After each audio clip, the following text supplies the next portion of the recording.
guys, Marcus here for the Norwich preview. So yeah, City kind of left the gates open. They lost to Real and was probably the worst semifinal I've ever had the misfortune of watching.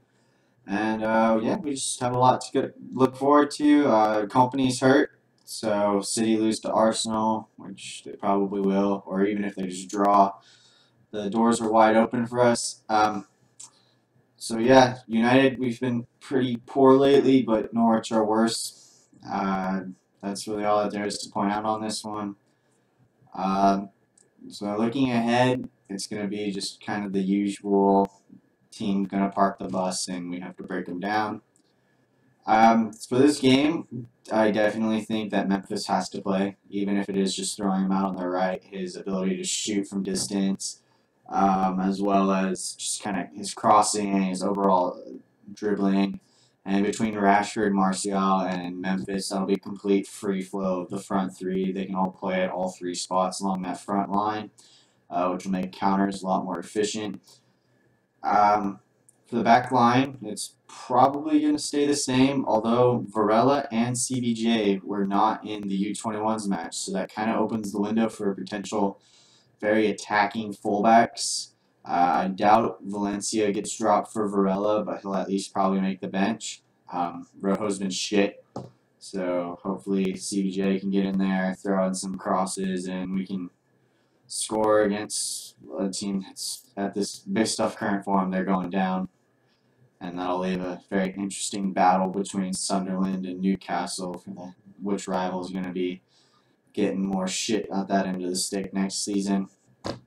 So yeah, based off of the lack of the two youngsters in the U21, the 11 I'm expecting for this game will be De Gea, obviously, Valencia, Blendon, Smalling with CBJ on the left, continuing the theme of this 4-1-4-1 that we've been seeing a lot. I'd love to see Morgan. I think he just kind of allows everyone in front of him just to push up and feel safe knowing he's got the legs, he's got the defensive ability to kind of cover if anything should happen.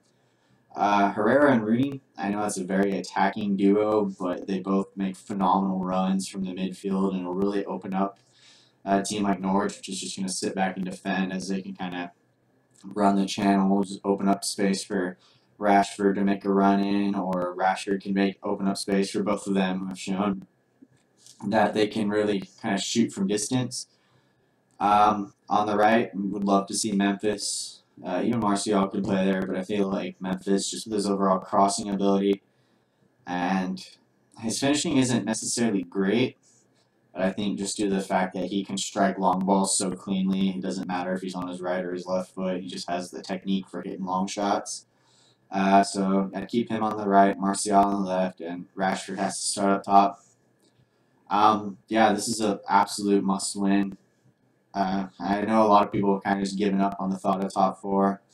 I don't think it'll necessarily change anything in the transfer market. As I've mentioned before, most people kind of look towards more of the club and the manager more so than Champions League at this point. All the top players have already played in Champions League, so if they can still get the same wages that they get with a CL team and then still be a competitive team in the league that they're going to, I feel like that'll be just as important to them. So I think if we just can go out, play decent. We've been looking a little better attacking wise as of late, but it's not consistent enough. It's always only one half for kind of 20 minutes in the first, 20 minutes in the second. So hopefully we can go out and kind of just put together a performance and then be able to carry that over to West Ham game, which is going to be brutal, but we'll get to that with a different video.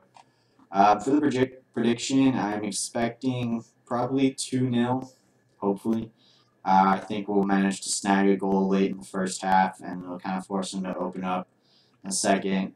I think the second half will be a much better back-and-forth game, and we'll eventually snag a second, and if we get it early enough, it could even go up to 3-4-0. But 2-0 is what I'm going to go with, and hopefully we can pull this off, because I really don't want to have to sit there and listen to Arsenal fans talk shit about how we're not in the top four when they haven't won a league in 13 years now. So, yeah, that's all I got for today, and I'll be back after the match with my review. Thanks.